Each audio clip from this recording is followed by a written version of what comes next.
நம்ம வாழ்ந்து காட்டுவோம். இந்த உலகத்தில் மனுஷங்களை படித்தவன் படிக்காதவன், ஏழை பணக்காரன், மொழி, நிறம், ஜாதின்னு பல வகையாக பிரித்து வச்சுருந்தாலும் பரலோக மனுஷங்களை 2 விதமாக பிரிக்குது. ஒன்று ஆவிக்குரியவன், இன்னொன்று மாம்சத்துக்குரியவன்.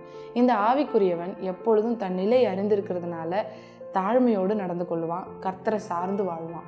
இதே மாம்சத்துக்குரியவன் தன் நிலை அறியாமல் எல்லாம் என் கையின் திறமையினால் ஆகும்னு கடவுளை சார்ந்து வாழ மாட்டான்.